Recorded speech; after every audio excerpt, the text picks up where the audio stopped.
Jadi di sini agar kita bisa lebih aman dalam bisnis baik ekspor impor ya kita emang harus mau kerjasama dengan pemerintah Ya, supaya kita mendapat perlindungan juga dari mereka. Nah, kita kan ngomongin soal bisnis sendiri. Kalau dari Kokoh melihat akhir-akhir ini, kira-kira yang lagi potensinya naik itu apa?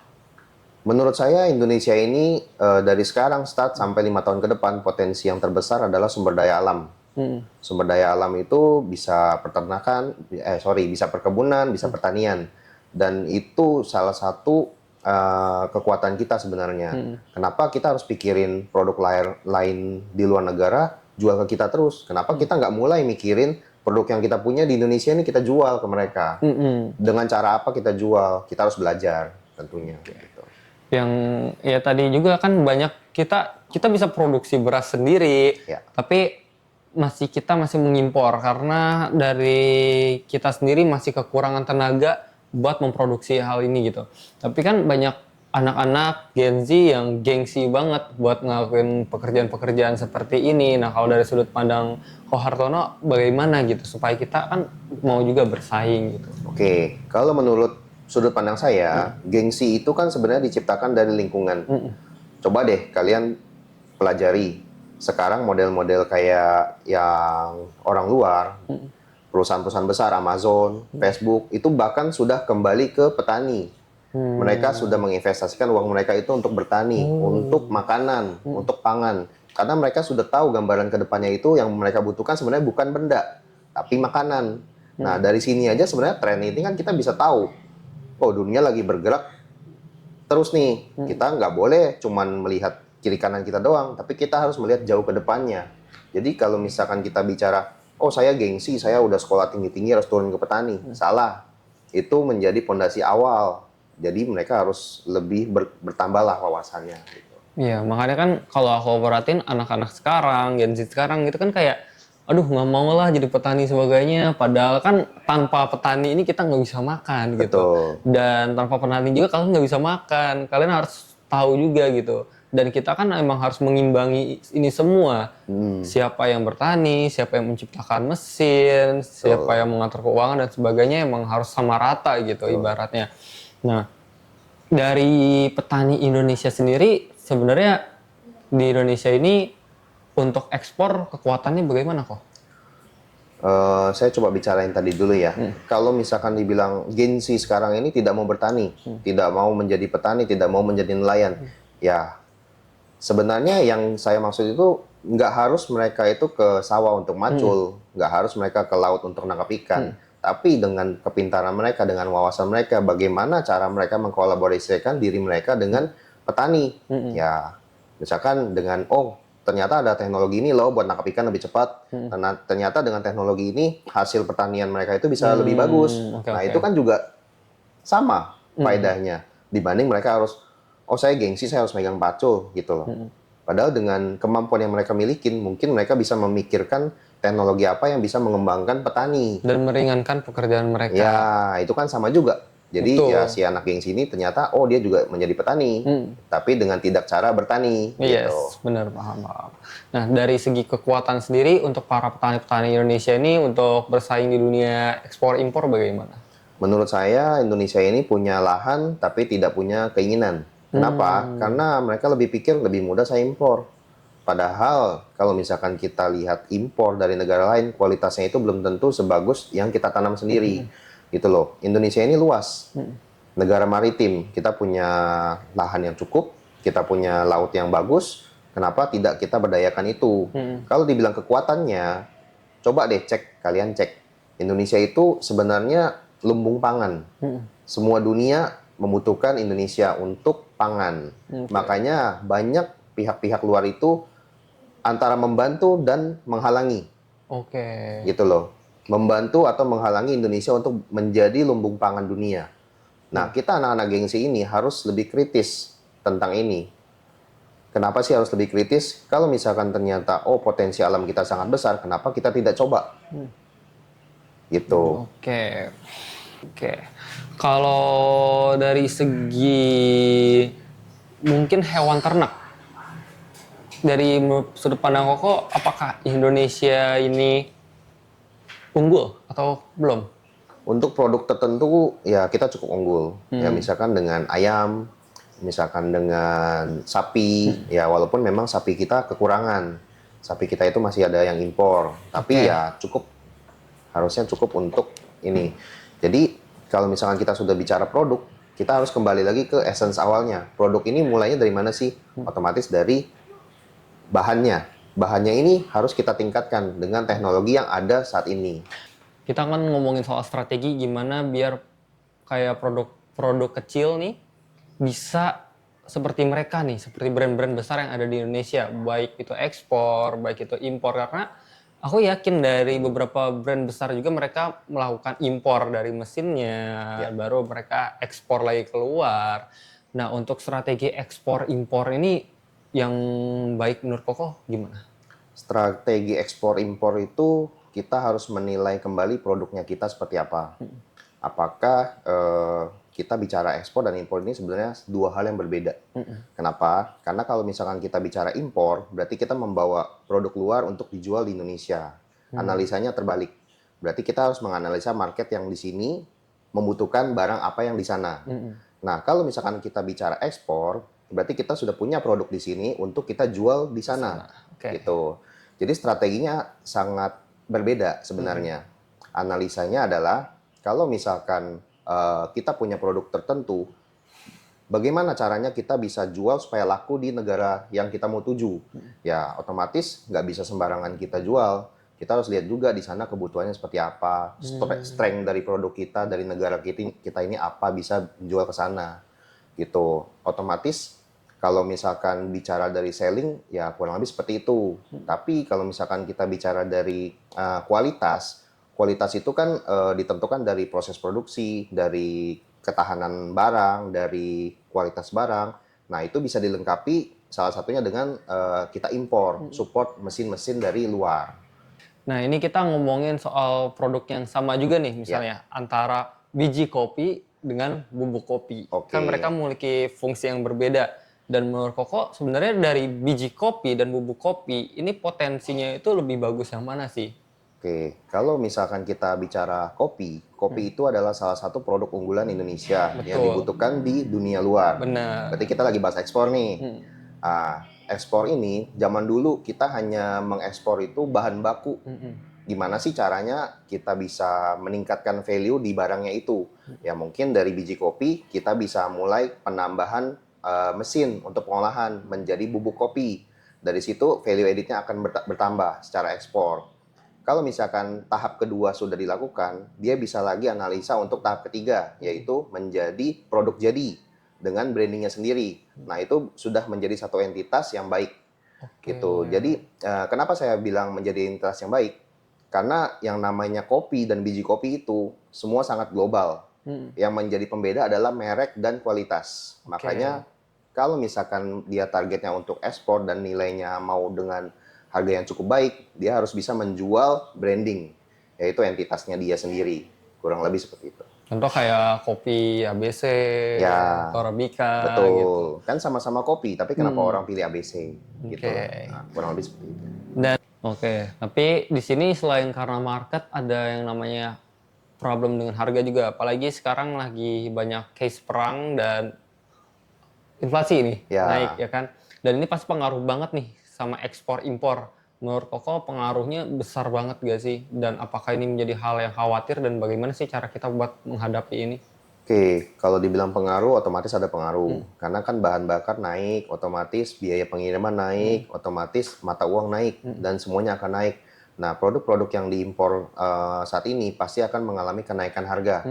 Tapi kita harus tahu, semua itu kan bergerak ya. Bersyukur kalau kita punya stok lama dengan harga murah, itu bisa menjadi untung. Tapi kita tetap harus pikirin untuk selanjutnya bagaimana nih. Produk yang saya impor, kira-kira kok harganya jadi mahal. Terus strateginya bagaimana? Ya kembali lagi, yang mengalami hal ini kan nasional, bahkan dunia gitu loh. Jadi saya rasa ya kita harus lebih pintar untuk pengelolaan dana, pengelolaan stok, dan pengelolaan market. Biar kita nggak overstock sehingga tidak bisa diserap semuanya. Oke. Soalnya kan kayak ya aku sih ngerasain banget ya kayak ini, bahkan aku yang bukan pebisnis saja yang kayak buat beli barang sebagainya, wah pajak plastiknya naik gitu kan. Ini Ya, menjadi kekhawatiran banget. Dan betul kata Koko, kalau misalnya kita masih punya stok ya kita bersyukur, tapi kita nggak bisa leha-leha juga. betul. Karena kita nggak tahu apa yang akan terjadi ke depannya, apakah barangnya akan lebih naik lagi harganya. Nah, menurut Koko dari sekarang kan gimana nih caranya, mumpung harganya ini belum naik-naik lagi, apakah saat kita punya stok ini kita tetap mengikuti arus dengan membeli atau kita hold dulu? Menurut saya itu kita masing-masing pribadi itu harus bisa mengklasifikasikan barang mana yang butuh dan barang mana yang sebenarnya kita inginkan dan kita butuhkan. Itu dulu. Ketika kita sudah bisa memisahkan barang mana yang kita inginkan dan kita butuhkan, otomatis di situ akan ada yang namanya irit, ya kan? Tapi irit aja sebenarnya kan nggak menjawab pertanyaan gitu kan. Tapi balik lagi, kembali ke situasi yang global yang terjadi sekarang ini, memang kita harus pintar-pintar dan bijak untuk menggunakan uang, gitu loh. Terus gimana dengan orang yang jualan barang yang nggak laku? Ya, kembali lagi, teknik berjualan itu kan banyak ya. Jadi, apa yang bisa kita jual, jangan kita jual keinginan orang, kita juallah kebutuhan orang, Oke. gitu. Tapi kalau misalnya dengan case war ini, kira-kira apakah peraturan di ekspor impor ini akan semakin ketat atau misalnya sebenarnya tetap aman-aman aja? Untuk case peraturan yang saya tahu itu lebih ketat di bidang persenjataan, di bidang intelijen. Tapi kalau misalnya untuk produk-produk yang biasa-biasa aja sih masih normal sih. Untuk medis masih normal Medis juga? masih normal. Oke, Ya.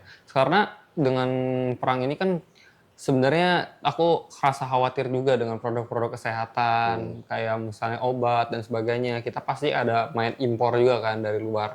Jadi ini sebenarnya cukup khawatir juga, apalagi mereka produksi-produksi juga dan kirim ke kita.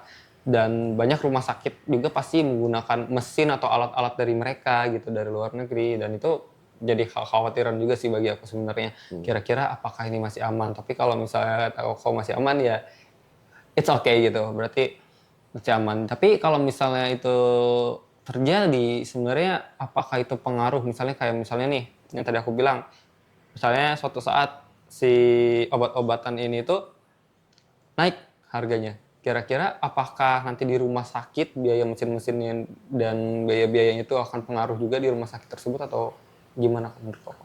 Sebenarnya kalau fokus kita tentang kenaikan harga, secara sadar maupun tidak sadar, harga itu naik tiap tahun. Oke. Gitu. Kenapa bisa naik tiap tahun? Karena demand, permintaan. Ketika suatu barang itu permintaannya tinggi, otomatis harga akan naik. Betul. Mau dia perang maupun dia tidak perang, itu akan terjadi. Nah, faktor pendukungnya adalah perang. Perang itu mengakibatkan harga minyak saat ini tinggi.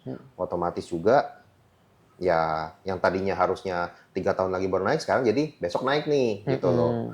Jadi kalau misalkan kita kembali mengenai harga, ya kita hanya bisa mengikuti pasar dan kita ya bijak-bijak untuk bagaimana mengelola semuanya ini, gitu. Oke, kalau dari pengalaman Koko, kira-kira ada gak sih kayak hal-hal yang sekiranya itu dalam dunia ekspor impor menjadi titik yang sulit banget gitu?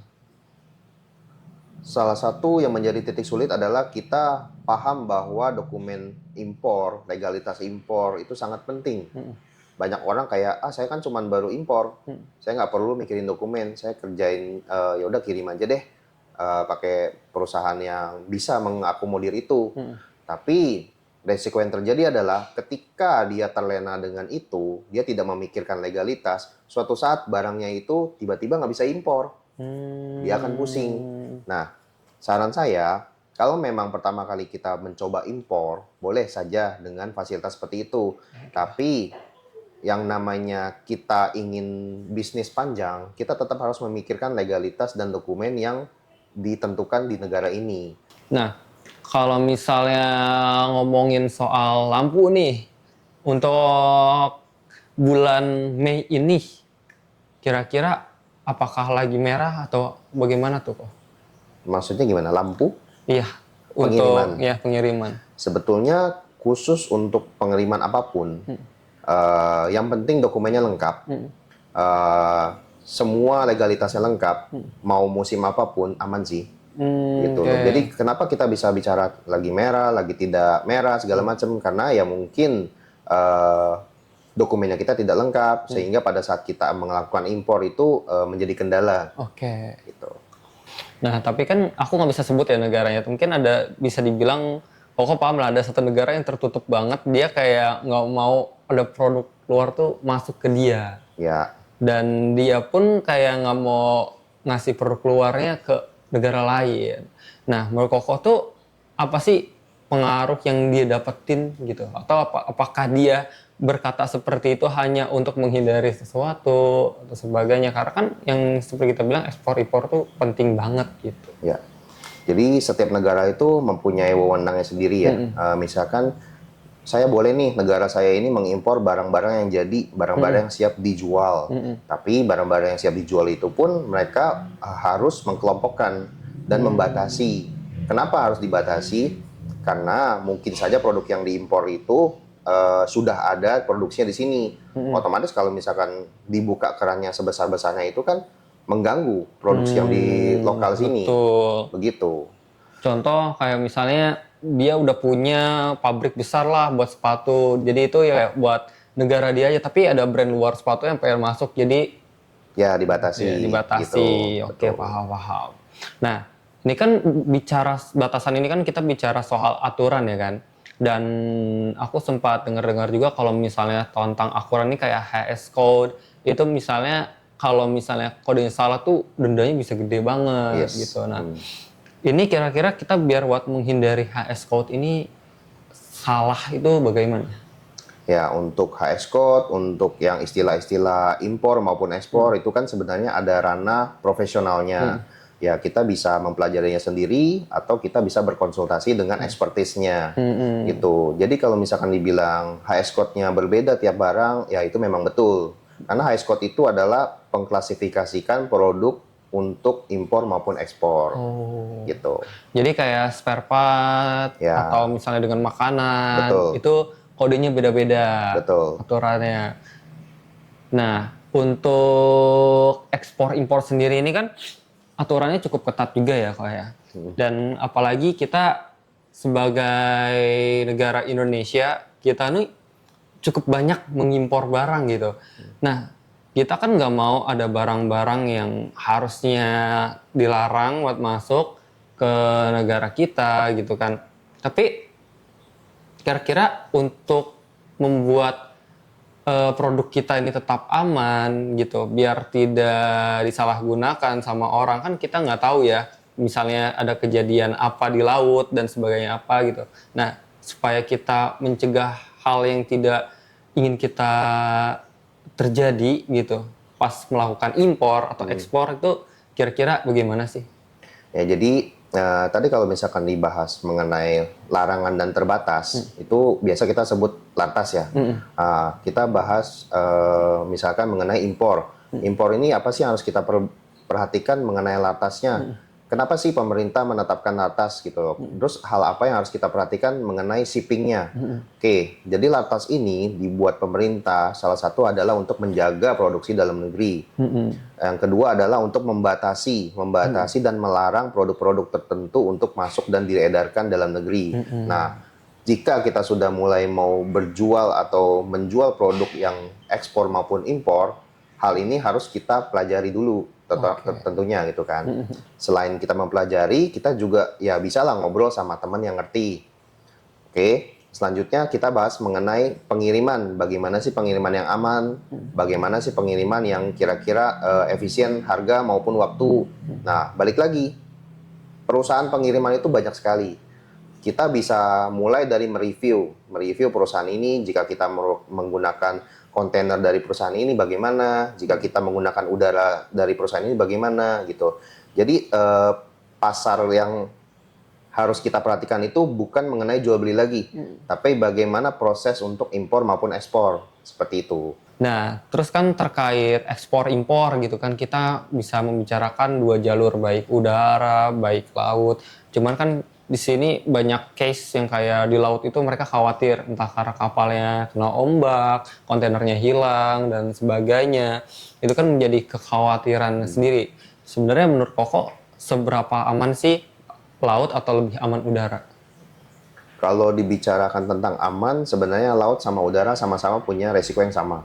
Ya pesawat bisa jatuh, perahu bisa tenggelam. Jadi kalau misalkan ditanya aman yang mana, ya tidak ada yang aman dan tidak juga tidak aman. Kenapa? Karena ada perusahaan ketiga yang bisa mengasuransikan barang tersebut. Oke. Gitu. Jadi misalkan kita beli barang dari China, kita menggunakan kapal laut. Nah, itu kita bisa beli asuransinya. Jadi mengasuransikan perjalanan kapal kita. Oke. Jadi kalau misalkan barang kita ada apa-apa di laut, ya perusahaan asuransi akan mengganti barang kita. Oke. Gitu. Nah, ini kan jadi menjawab kekhawatiran para importir dan eksportir kan akhirnya. Jadi kalian nggak usah khawatir nih atau merasa takut kalau misalnya barang kalian nanti kenapa-kenapa di perjalanan. Karena ya itu yang tadi Ko Hartono bilang kalau misalnya ada asuransinya dan sebagainya. Dan pasti semua pengawasan itu dilakukan dengan ketat dan teliti ya Ko ya. Iya. Pas barang sampai ke negara kita, semuanya dilakukan dengan pengecekan yang benar-benar detail. Gitu. Gitu.